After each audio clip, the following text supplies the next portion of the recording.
obviously now we've lost 2 votes. You'll have Rand Paul and you'll have Senator Tillis. Right.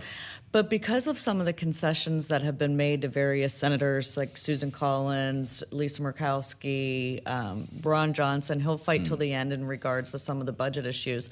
I don't think that this is really, there's an option to fail. So I think this is going to be ugly from now until Wednesday. Yeah. But I think it will definitely So pass. presumably Vote-A-Rama goes, like Jack said, into the night. Maybe there's a vote tonight, tomorrow morning. Does this get sticky when it goes back to the House? You've got a lot of House members who won't recognize this bill when it returns. Of course, they knew this was going to happen, but how do you iron out the differences? Well, they're not going to iron out the differences. So the Senate's going to jam the House? Pretty much. I mean, they're going to have to. I think that if this Ron Johnson amendment that you were just discussing would pass for some reason, that would put a lot of moderates in the House in a really bad position. That would be something that could potentially, quote, blow it up. On the Medicaid front. On the Medicaid front. But I think that this is just, we're watching how the sausage gets made, and it's ugly. This is why you put it up against a recess like this, even though by the time the House goes home, they'll have 2-day recess. I mean, they're going to be back on Tuesday, I think, to vote. So we should remind everyone that lawmakers, House members, will need to be called back tonight or tomorrow morning, presumably, to make this happen. They actually have left on their recess, so they're being called back to work. The Speaker did give them a heads up to come back tomorrow on Tuesday. Rules Committee in the House will get once the Senate passes this tonight, in the middle of the night. Yeah. It'll go over to the House. They'll do a Rules Committee, and then the House will vote tomorrow. The Rules Committee hearing would be almost more entertaining than the Vote-A-Rama, right? Like once you get Jim McGovern in there going at it with Chip Roy, I mean, they're actually kind of on the same side of this, aren't they? Well, yeah, it's kind of the extremes, which we've been talking about for a long time. The 2 extremes kind of now meet in the middle. So, but it's going to be interesting. These amendments, all the Democrat amendments are going to be messaging amendments. They're all going to be mad. You've seen this depending on which party's doing a reconciliation bill. I mean, the Republicans now are all mad at CBO and the, the deficit, and they're saying it's wrong, and they're not doing, certain types of scoring and then if this was whenever we did the last reconciliation bill for Democrats, it's the same conversation. So it's just like, I think I'm just too old and done this too many times. So this is a manager's amendment. We get wonky for a second. There's not going to be a conference committee. They're not going to hash out, because then that bill would have to go back to the Senate, and they wouldn't meet the deadline. Yeah, right? So there's really only one way to do this. And this is why the Speaker did this weekend by telling his members, stop negotiating this over tweets. If you have an issue with certain areas, call the senators and because that's what everyone was doing. Right. Obviously, with this 24-hour news service cycles now, you're playing to your audience, which is your constituents. So you're laying out your marker.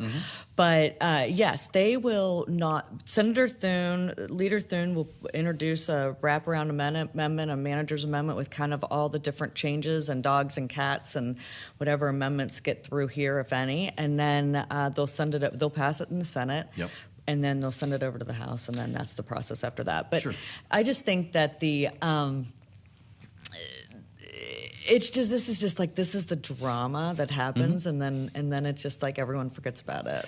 Tom Tillis had some drama. You mentioned him once over the weekend. He's decided he's not running for re-election. It got so intense so quickly with the harassment from Donald Trump, the promise to be primaried. He's out.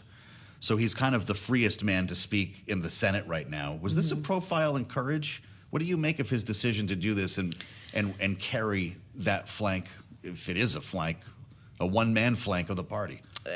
First of all, Senator Tillis is a very serious member. He's a very well-liked member. He was definitely going to have the fight of his life no matter what. I mean, he's always been obviously very conservative, but has voted his conscience and for his state forever. I think his primary was going to be, and just around town and in the political world, his race was going to be the hardest race by far, and he was going to get primaried no matter what. So I think when he saw some of these issues, he had a lot of issues with this bill, probably the senator that had the most different things that he wanted done. Is he speaking truth to power here? I mean, he says it's a debt bomb. You're going to... Well, first of all, I think he's speaking to a state, which is a purple state. Okay. So he has a lot of different issues than a lot of these other members do. Yeah.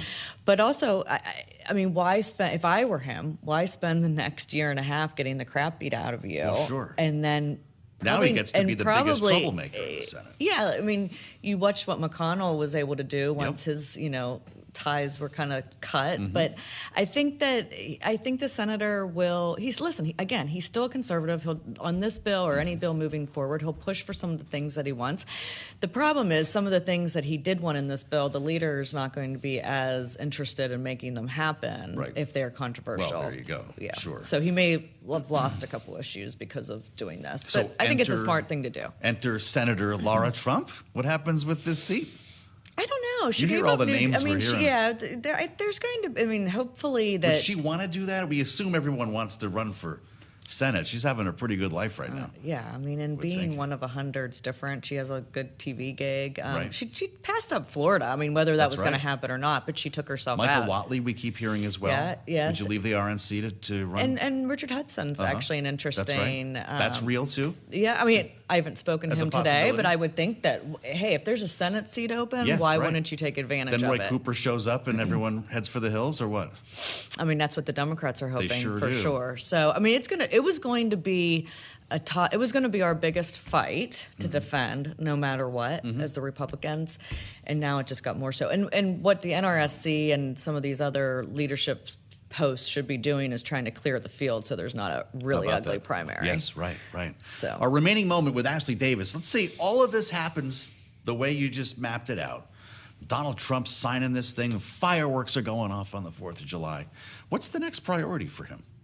What's he do after this? This was the whole point, right? No, but we've had a lot of things thrown in along the way, too. It's going to be trade and tariffs, obviously, will be his focus. But is there a legislative priority that follows here? Do they take another swing at reconciliation? I think that they'll start doing all of these make rescission bills in regards to some of the ones that passed the House. That's going to be really tough in the Senate. Follow. So they'll continue to do some of those cuts. I think that he's going to some of these trade agreements. Like what happens with China and Mexico. So he's full-time trade coming out of this. I think that's what he thinks he needs to fix.